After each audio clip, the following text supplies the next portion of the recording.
Laura, I'm so excited that you are here with me. For those of you who don't realize this, which I don't think any of you would realize this, only Laura knows, she was the very first person that I asked to be a guest on this podcast. So that should say enough about her. You just learned about her as I introduced her, but it is such a privilege to have you, Laura, and I'm so excited for everybody to hear from my dear friend, Laura Atterbury. Thanks for being here. You're welcome. I am so excited to be here and so just honored that I would be one of the first ones that you would ask. So I hope I do a really great job for you today. Yeah, no pressure at all, right? Well, I would love to just kind of have you share your story. Before you do, your story with cancer, I want to give them a little background about us. So Laura and I connected online actually years ago, and she'll share a little bit of that in her story. But it's such a cool thing about the internet, right? Like the fact that we can have access to resources like this, but also some of my closest friends in probably the last decade, I've actually met through Instagram. And then we became friends in real life. And now Laura and I have the privilege of working together. And we have a lot of fun together. But she has been such a resource to me as I work with so many people with cancer, and just her knowledge and what we're going to share, what she'll share with you today and what we're going to talk about, and just the relationship with cancer and parasites. And she'll share some other goodness as well. But I just wanted them to have kind of a background of you and I. And so would you just share with us a little bit about your cancer story and how cancer has affected you?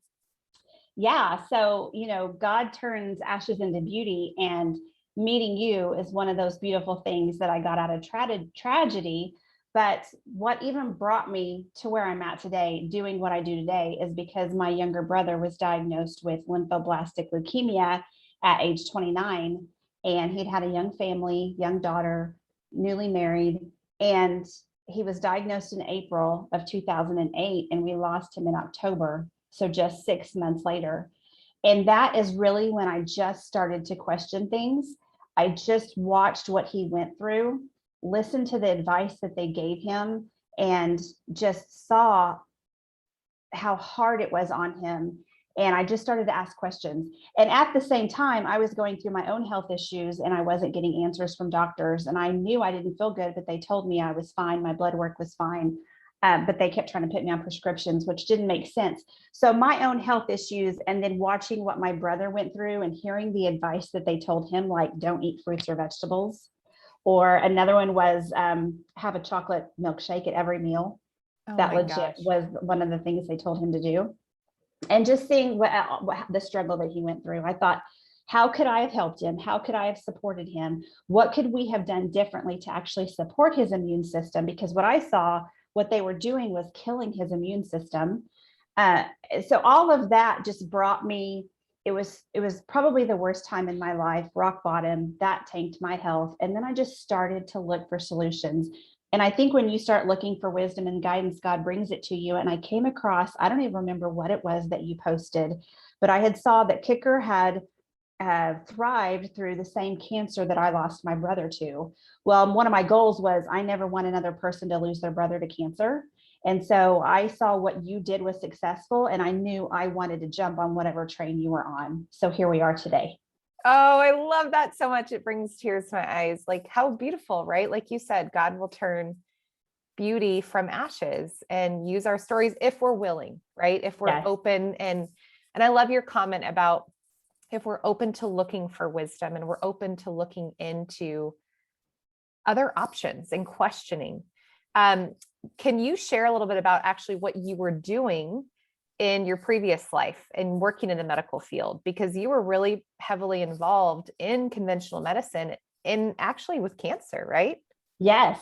So I was in the standard American lifestyle. I was eating out. I was using coupons and getting junk food for free. That's how I was raising my kids. And I was actually a mammographer for over 25 years. So we did screenings. I did mammograms and ultrasounds and different things looking for breast cancer. And so I was immersed in that for 25 years. And even through that, I started to ask questions about why we do things this way and why we immediately push somebody into treatment. And it's almost a scary thing. It's like we're we instill more fear than it's necessary. And so even in that, like you can see all throughout my life, I just started to ask all the why questions in all the different areas of my life. And it all just came to this. So what would you say, as you know, you watched this happen to your brother and you started to question and you opened up your mind, started seeking wisdom? What would you say was the first thing that you really started to change, or maybe understand and start to change within Oh my your gosh. world? I love this question, because do you know the very first natural route I took was essential oils?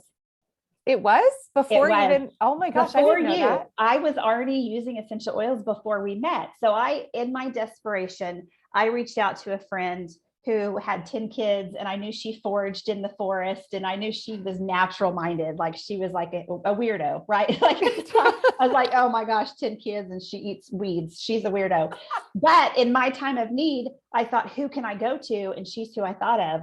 So I called her up and I said, hey, listen, this is what's going on with me. What do I need to do? I'm desperate. And she said, you need to get doTERRA essential oils in your house. And I didn't even question it. I said, okay, tell me what to order. And I ordered it and I got them in, and we really didn't connect after that. And that's another God thing. Like she didn't help me learn how to use these tools. I was just on my own. And this was before Facebook and text messages. That's how old I am. But I just started to use these tools in my home, and just with the limited knowledge I had, I saw that they worked. And so then like I lost connection with her and everything. And then so when I came to you, I was like, all right, I'm going to be on your doTERRA team because I know that you give the education. And that's Oh what my was gosh, I love important to it. me. I didn't realize that was the first thing. I didn't know that part. So you started using the oils. You probably started seeing pretty quick benefit, I would imagine. What was your first like aha moment using the oils? My daughter was sick. My daughter was sick, throwing up with something. I don't know what she had. And the doTERRA, my first doTERRA oils landed on my porch, and I opened it up and I just saw the word digestion. Okay, digestion. And I just started putting it on her belly and rubbing it in. And I even knew somehow to put lavender and peppermint on her. It was the top 10 oils.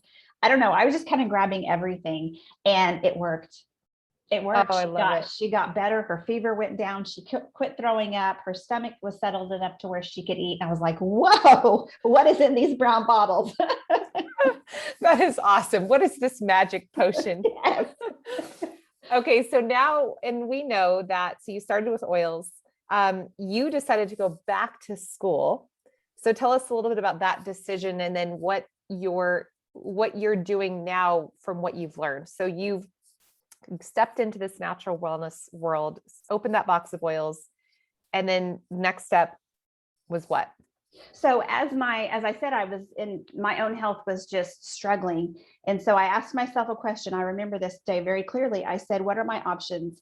Either I become my own advocate and I keep pushing for me, or what does my future look like? Because I was in my early 20s with young kids, and I thought, if I feel this bad right now, what does my future look like? And it didn't look good. And so I thought, okay, either I keep looking for answers or I just stay sick on a ton of prescriptions. And I didn't want that. So I just kept looking. And as I said, God gives you direction. And I came across this program because I thought too, if I'm struggling this much finding answers, there are other women out there too that are doing the same thing I am. If I can help them shorten their journey, if I can help point them in the right direction, if I can help support them, that's what I want to do. And so I knew I didn't have the time or the energy or the resources to go to medical school. And I knew that that wasn't the route I wanted to take anyway, because I wasn't getting answers in that direction. And so I came across a program that allowed me to go through the program. And now I can order functional lab work on people, and I know how to interpret it in the optimal, natural way, look for patterns and putting the puzzle pieces together to say, okay, well, you have this, this, and this. That leads to possibly that you have this going on. And where I've kind of landed in my niche is digestive health and parasites in particular, because so many people, their health issues stem from a parasite infection. And people hear that and they think, I don't have a parasite infection. I haven't traveled to a third world country, or they don't even want to consider the fact that they have a parasite infection because it sounds so horrible. But truthfully, the majority of us have parasites and we don't address them, and they lead to other health issues. Absolutely right. And this is really what I want to talk to you about today, because this is, as you said, most people don't recognize it. They're not aware of it. They don't know that parasites come from our water supply. Like, you don't have to go out of the country or even out of your house many times to be contaminated with parasites. But before we get into kind of where the most common, where you find parasites, what you should do, how to avoid them, I want you to explain to us, what do you believe the connection is with cancer and parasites? Because that was one of the first things I learned, and parasites are not my specialty. That is yours. But one of the first things I learned with cancer, even before you and I met, was I would hear the talk like, oh, cancer is really related to parasites. And I didn't really second guess that, but I didn't take a lot of time to look into it. And now, of course, fast forward, however many years, I absolutely believe it. I have found that to be true. But how would you explain that to somebody, the connection of parasites and cancer? So parasites are so detrimental to our health because they like to come in and they take hold and they move in, and then they move all their friends and family in, and they just like to have a party, and they want to stay in this warm, happy environment that they're in. But to do that, they have to tank our immune system. Because right away, if we had a strong immune system and let's say we ate something that had a parasite in it, our immune system would pick that up right away and say, hey, alarm, we had a foreign invader, and our immune system would go take care of that and it wouldn't be an issue. But our immune systems are already so tanked with everything that we're exposed to in the world, our stress, the toxins, the environments, everything, that our immune system is already suppressed. And so now that gives the opportunity for these parasites to come in and take hold, to procreate, like leave their waste behind. So we have to think about the damage that the parasites are doing in the body to see how the diseases happen.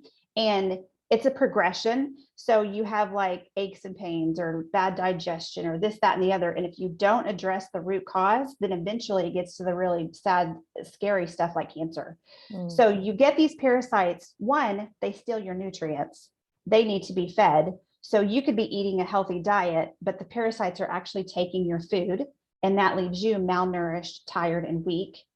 Two, they excrete toxins, they excrete their waste, they excrete other things that causes inflammation in the body.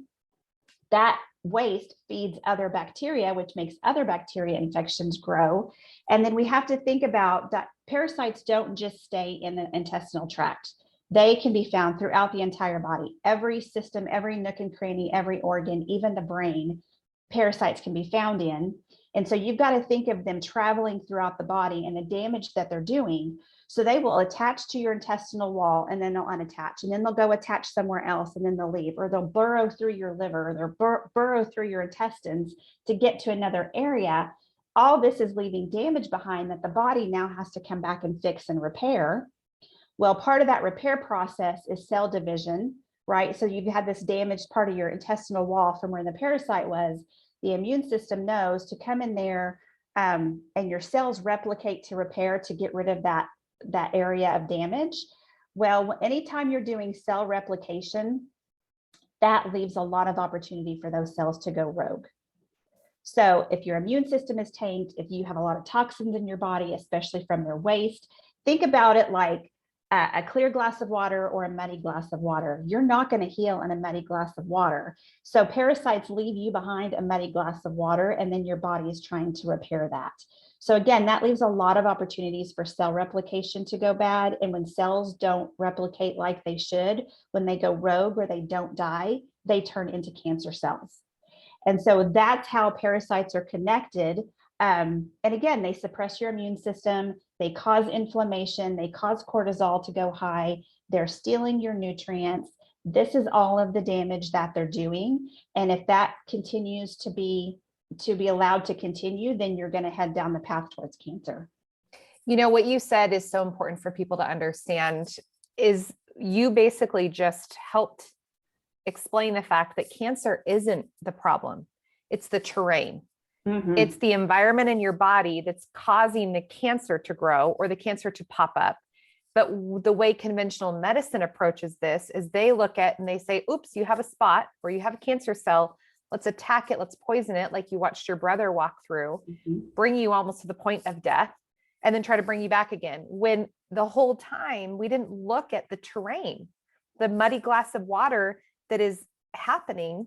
And then of course, like you just explained, that's where cancer grows. And so I think it's so important for our listeners to understand that it's working backwards, right? We have to look at cancer isn't the problem. Cancer is the symptom of an unhealthy terrain.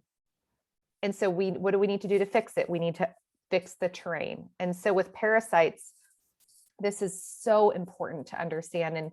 And I always, this is actually Laura and I spend a lot of time together. So when we're together, we're always either talking about poop, coffee enemas, or parasites. This is like, it always comes up. It's like common conversation.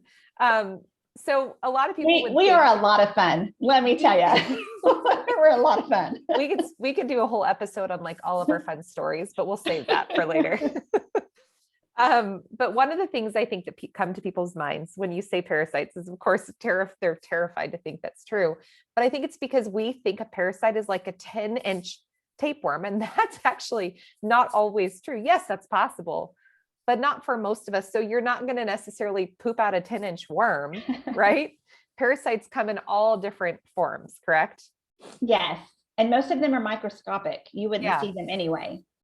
So, okay. So let's talk about then, where are people getting parasites? Like, what's the source in general? I know I mentioned unclean water. Right. But if somebody's listening right now and they're like, "Ooh, I didn't even think about this. What should I be paying attention to avoiding or doing to minimize my exposure?" So I hate to give this information because it almost scares people into not living. And so that's not what I want you to do, but just be aware. And then if you bring in the tools that help you, then you don't have to worry about it, because really it comes from our water sources. It comes from the food that you bring into your home and that you eat. It comes from restaurants when you go out to eat. It comes from you walking barefoot in the grass. It comes from your pets. It comes from lake water. And let's see, animals and food. Yeah, like that's the places that it comes from. And when you think about how much food now that we have imported into the United States, and you think about it sits on these airplanes or it sits in these ships in hot heat, well, that's just a breeding ground for bacteria and parasites. And then by the time we get it here, then that's just really yucky. So make sure you're trying to eat local, make sure that you're cleaning your fruits and vegetables, making sure that you're cooking your food well, making sure that we're actually deworming ourselves. Like our grandparents used to deworm every twice a year, whatever, the whole family. We don't do that anymore. So when you have the tools and the knowledge to know how to take care of a parasite, if you have it, and to do proactive work after you've gotten rid of your infection, then you're going to be good to go, because actually walking barefoot in the grass is really, really beneficial for you. There's a lot of health benefits to that. So I don't want people to stop doing that. I just want them to have the tools that they need to help take care of the problem. You're so right. And I love how you said that, because you can't live in fear, but when you're educated and empowered, you can make change. And, for example, I know this is one of my weaknesses. I know that parasites are really present in raw meats, and I am obsessed with sushi. Now, when you know better, you do better. So I definitely have minimized my family's sushi intake over the last couple of years, as I've kind of learned more from you about parasites. So definitely minimize that, but we still eat it once in a while. However, we all do what Laura just said. And I love how you said deworm. We deworm ourselves. It's a good, doesn't that sound terrible? I'm scaring all kinds of people away. It's so funny, but it's so true. We do regular parasite cleansing as a family. We do it a few times a year, but then there's things, and Laura will share with us in just a moment, some things you can do even every day to help with that. But yeah, I think when you know better, you do better. So filtering your water, right? Making sure that you are eating organic foods locally. And I love how you said, just making sure your food's properly prepared and you're not eating a bunch of crap that also can contribute to that bacteria, like sugar, to help parasites grow. Yes, sugar. Parasites love sugar. And so sugar should be the first thing that you cut out. So things to avoid, let's say you think you have a parasite infection. You said it, it's pork and sushi. And so cut those out completely while you're addressing the current issue that you have. Also undercooked meats and undercooked fish, seafood, stuff like that. Now on the list is fruits and veggies. And I understand why they put fruits and veggies, because that's where bacteria and parasites can hide. But we don't want to cut those out. I don't agree with that. I think if you just put some lemon, some On Guard in your water and wash your fruits and veggies, you're going to be fine. But you need the fruits and veggies to strengthen your immune system. So it's just really like pork and sushi and undercooked meats and fish. Seafood is what you need to avoid if you think you have a parasite infection. So foods to avoid too are sugar, grains, dairy, what else? Alcohol and coffee even contribute to that, because alcohol lowers your immune system, raises your cortisol. Coffee is usually moldy, and so that can contribute. But the main thing is sugar, because parasites feed off of sugar, but we have to think about the foods that turn into sugar in our body, which is processed foods, pastas, breads. There's sugar in ketchup. There's sugar in the most random places. So you have to be a label reader and cut out as much sugar as you can, because then you're going to starve the parasites and they're going to be easier to kill, especially if you're addressing the problem and you're not feeding them sugar. They're going to come out and look for food. Well, that's when you hit them with the things that you need to be eating and the supplements you need to be taking to actually address the parasites. And so to you'll push them have, out. yes, and push them out. And you'll have intense cravings because they are yelling for their sugar fix. You just have to push through that and know that it'll get better. And when you draw them out and then you attack them, that's going to be the best bet. So let's talk about that next. Let's talk about what are some things that you can tell somebody to be doing right now to help eliminate. Now, here's the thing to understand, you guys, and Laura will share this at the end. This will also be in our show notes. But you working with a practitioner like Laura, who really specializes in parasitic removal and cleaning the body, there are specific supplement protocols and different supplements that they would put you on to help clean out the parasites in your body. But right now, today, there are things that you can begin doing that will help create a terrain that parasites don't want to live in. And so would you share with us some of those things that people could start doing now, even if they don't know if they have parasites, which you do, by the way, just FYI. Yes, you do. Dr. Watts likes to say, if you have a pulse, you have a parasite. Yes, so true. So true. So what are some things people can do? Okay, so foods that you could bring in that are really anti-parasitic are things like garlic, green onions, turmeric, oregano.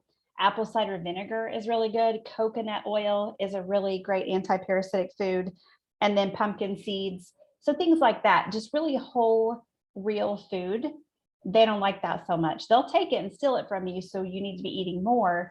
But those are the kind of foods that are really anti-parasitic.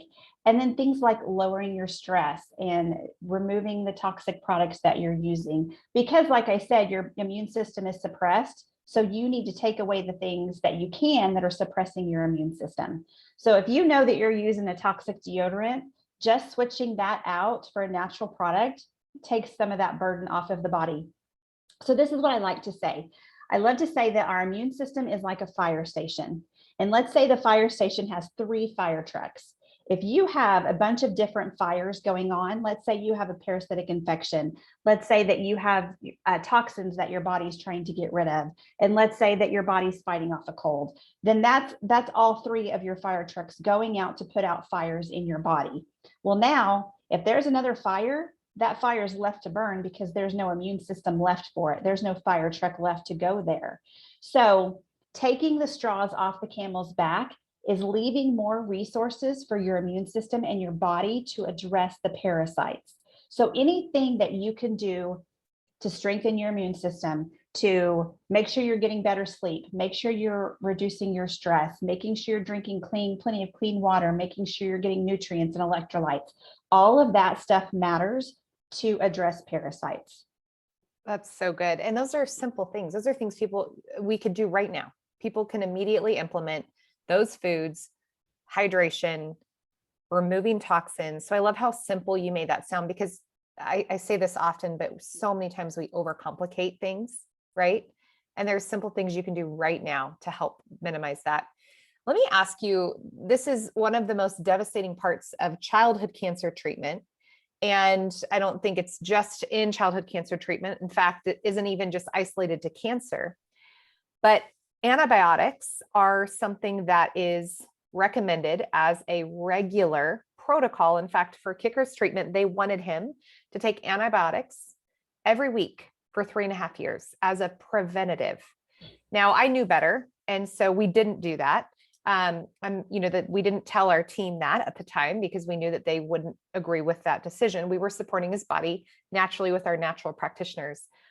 But what terrifies me about this idea is you've made it very clear that parasites like to grow in an unhealthy environment. And we know that antibiotics destroy the environment. So will you talk a little bit about people who are taking regular antibiotics, or they experience that cycle of every time they take it, they feel bad, and that connection to parasites? Yeah. So let's say you take even a short round of antibiotics, damages your gut for up to 6 years. So a 3 to 4 day round of antibiotic has a 6-year consequence to it. So antibiotics go in and they wipe everything out, the good, the bad, the ugly. So now you don't have any beneficial bacteria to fight off anything that comes in.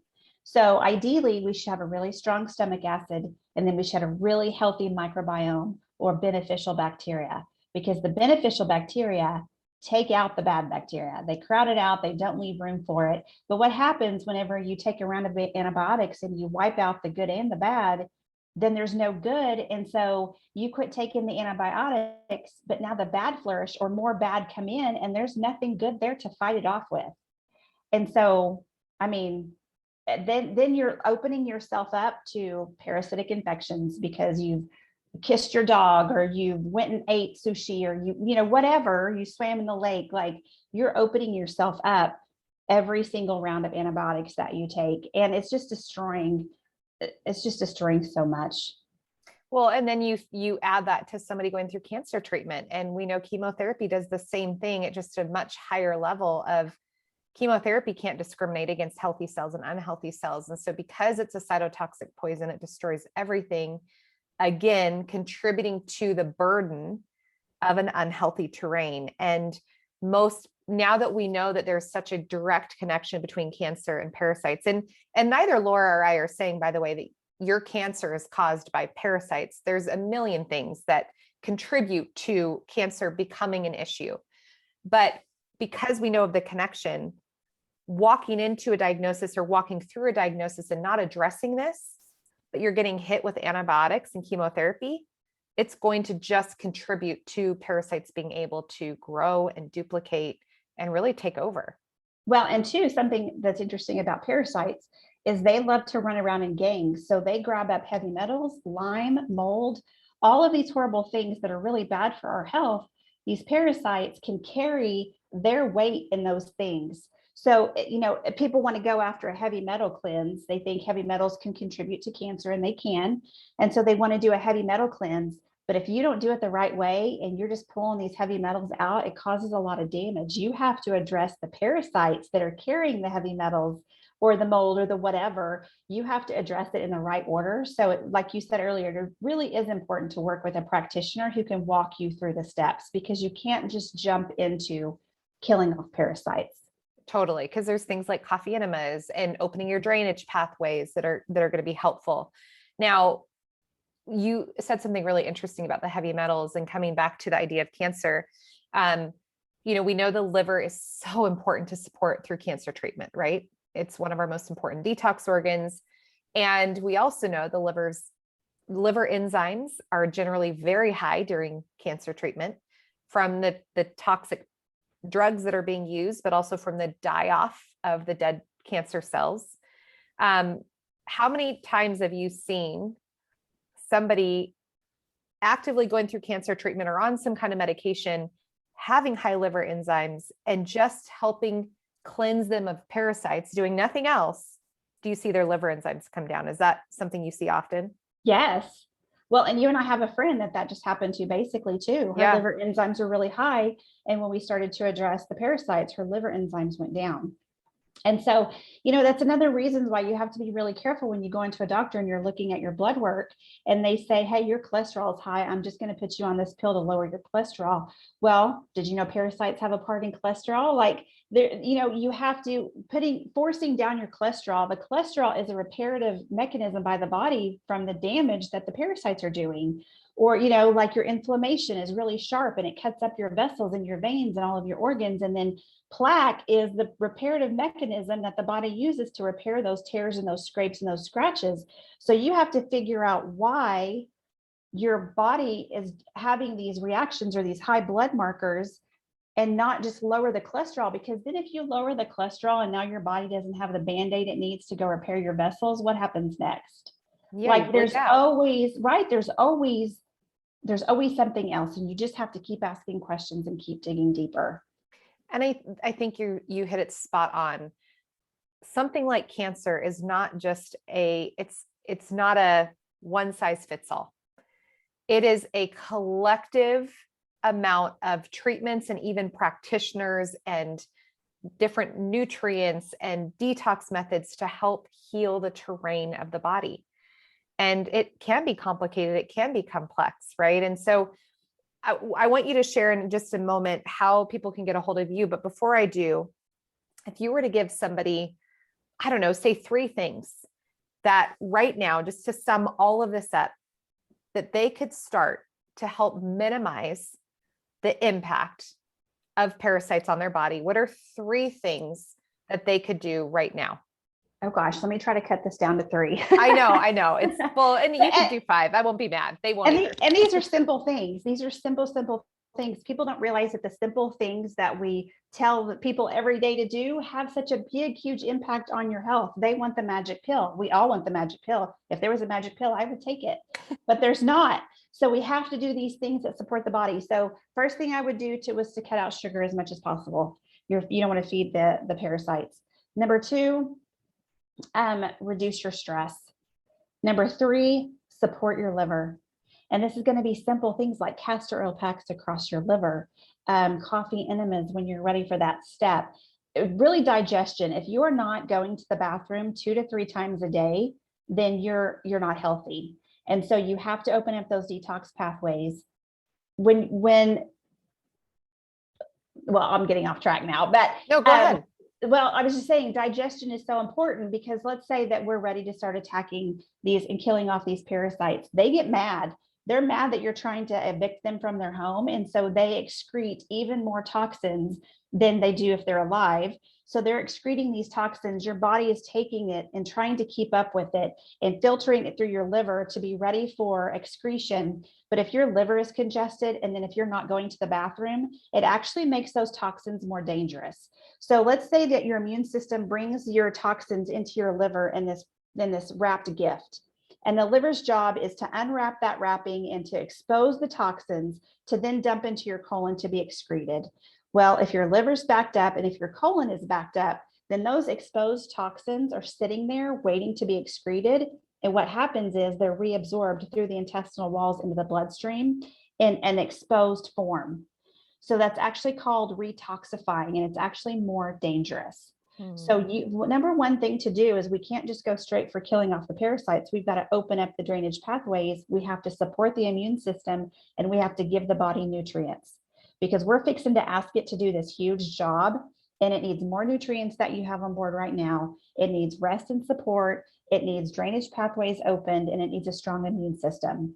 So that's where you start. So some people get frustrated with me when they say, okay, I'm ready to do this parasite cleanse. And I'm like, all right, you've got 1 to 2 months of prep work first. And they're like, no, I'm ready to do the parasite. I'm like, no, because if you just jump into it, we're going to cause a bigger mess and you're going to be sicker at the end. We want to do this the right way. And so you have to start with the prep work before you even address the parasites. I love that. And you just gave us some tips. Like, so start right now today, wherever you are, removing sugar from your diet. Well, drinking, you didn't mention this, but I think just staying hydrated so that you are able to go to the bathroom, right? You're able to excrete waste. Yes. Reducing your stress. And we can't avoid stress. That's just a part of human nature ever since, Eve ate that apple. We've kind of been a downward spiral since then, but finding things that minimize your stress. Maybe it's meditation, prayer, worship music, gratitude. Anxiety and gratitude cannot live in the same space. They can't coexist in the same moment. And so being thankful, writing down 5 things you're thankful for. What was the 3rd thing you said? Liver support. Liver support. So right away, castor oil pack, and we'll link in the show notes to some instructions about a castor oil pack or coffee enema. But that's part of foundationally preparing your body to go into a cleanse and work with somebody like Laura, who specializes in parasite cleansing. So Laura, would you share with us where people can find you? And of course, we'll link to all of this in the show notes. But right now, if they're on their phone listening and they want to go find you on Instagram, or let us know where we can find you. Yeah, so I'm on Instagram at Imperfectly Whole Life. And then on Facebook, I just use my personal page, which is Laura Graves Atterbury. You can message me there. And in the show notes, we'll put the link to be able to schedule a free initial consult call with me so I can learn more about your specific health issues and explain how I work with clients. But something I want to mention, Susan, that you've mentioned a couple of times is that we're all individual. And so the reason for her cancer is going to be different from the reason from his cancer. And so, but one of the things that I find really interesting talking about stress and cancer is that what do they say? Feelings buried alive never die. Mm-hmm. So if you've had some trauma, like how many of us know somebody that has gone through a trauma or 2 traumas or 3 traumas, and then later they develop cancer? And it's because they didn't work through that grief or that trauma or that whatever, and they just have stuffed it down, which that suppresses your immune system. So I come across a lot of people who are like, it's only the, like my food and my water and my this and my that. And I also, part of the process is like, okay, what traumas or what grief have you had in your life? Have you processed it and worked through it? Because stress, that is such a stressor on our body, and it will come out somehow. If we don't deal with the stress and the trauma in our life, it will come out somehow, and usually in the form of a disease. I love that you brought that up. That is so important. And there's this saying that every cell in your body listens to your thoughts. And when you are not really healing from trauma, that can be really dangerous. So thank you for bringing that up. That's so important. And we'll probably talk more about that on this podcast, just the idea of your emotional health and how it's related to disease in general. I have to say my own health issues, along the years, they really were stubborn and stuck until I started to deal with the grief of losing my brother to cancer, and then my older brother too. So the traumas that I've been through, my health was improving in little bitty ways. But when I started to address my grief and my trauma, that's when my body was able to relax and rest and feel safe. Like if you're just dealing with your stress and your trauma, you're telling your body it's unsafe. And so that's not a good message for your body. Like you said, every cell listens to your thoughts. And so I just want people to understand how important that is, because my health really started to turn around when I actually dealt with the grief that I was going through. Yeah, that's so important. And just even the first step in that, I would say is, and you can tell me what your advice would be, Laura, but I found that just journaling, and for me, praying and journaling it's interchangeable, but writing out just thoughts, writing out fears, writing it out and bringing it to God and offering it in prayer. But what would you say is kind of a helpful tip for somebody, what you found helpful with dealing with your trauma? Get mad. Yeah. Honestly, like seriously, I was so mad at God for so long, and I didn't feel like I could tell him, but honestly, he already knew I was mad at him, and he's got big shoulders. And so I cried and screamed and yelled at him and told him how mad I was for taking my brother. And I don't journal. I probably should journal, but it was just allowing myself for those times when those waves of grief come, sitting with it and feeling it and understanding that that was a really important relationship that I lost. And that left a big hole. And God's got me regardless. And so just seeing how he brought me through everything and how he took care of me during all of that time, I just honestly would tell people to cry it out, literally cry it out. Because did you know that cortisol is released in your tears? No, I did not know know that. I just learned that, which is so cool. So you need to release that cortisol. You need to get that excess cortisol out of your body. And there's no better way than to cry. I love that. And I love that you said his shoulders are big enough to carry it. He can handle it. He knows. Yeah. That's a really, really good bit of advice. Thank you for sharing that. I love that so much. And being okay with being angry with God. Like that's absolutely acceptable. And you know what I'm now left with whenever I think about my brother, they're good, happy memories. And I don't have that pain anymore when I think about him, which is a really great place to be and where I want everybody to be in their healing journey. Yeah, absolutely. That's so true. Well, thank you so much for sharing this. Before we go, I love to ask this question. What is one thing right now that is inspiring you? So maybe it's a book, a podcast, a playlist, a person, I don't know, just anything that's inspiring you. Okay, so this kind of goes along with it, although it's completely not health related, but I love to watch minimalism and decluttering videos on YouTube. That is so funny. I had another person that I was talking to about this, and they said the exact same thing. I need to get into this. Love it. I love it. I love it. I love it. And I contribute it to, so one of my top strengths is learner. So I'm always like researching and learning about this health stuff, which I think is cool. So my fun thing is to declutter and to minimalize, because I believe that your external environment reflects your internal environment. And if you think about the hard times that you've gone through in your life, your house was probably a mess too, because you didn't have the brain power, you didn't have the energy to take care of it. And so something I've noticed is I've started to, and I've been doing this for years, but as I started to declutter and minimalize my possessions, I've been able to let things go. And it almost feels like my body is able to let things go too, which is really a cool thing. And then let's say that I do have a hard time. My house is so much easier to pick up and keep clean, which then you're in a comfortable, safe environment that you feel good in. But just pay attention to your external environment because it reflects your internal environment. And so that's why I think I love minimalism and decluttering videos on YouTube so much. Oh, I love that. Okay, I'm super inspired to get into watching some of that. I feel like I definitely keep a clean and tidy home and car. In fact, I can't operate healthfully when it's not, but the minimal thing and the decluttering, I 100% need to work on. So I'm inspired. Now that doesn't count. It doesn't count towards essential oils. You can have as many essential oils as you want. I love that. Essential oils. But what about cute shoes? Maybe we need to be a little bit more minimal. Hey, yes. Yeah. You can have some cute shoes. I love it. Well, Laura, this was such a gift. Thank you. I love you. And I'm so happy that just our listeners got to hear from you, and you guys need to go find her on social media, connect with her. You will continue to learn from her, especially on her Instagram. But thank you so much for taking the time to share with us today. And of course, we'll link in the show notes how you can connect with Laura. Thanks, Thank you. Girl. I loved being on. Thank you.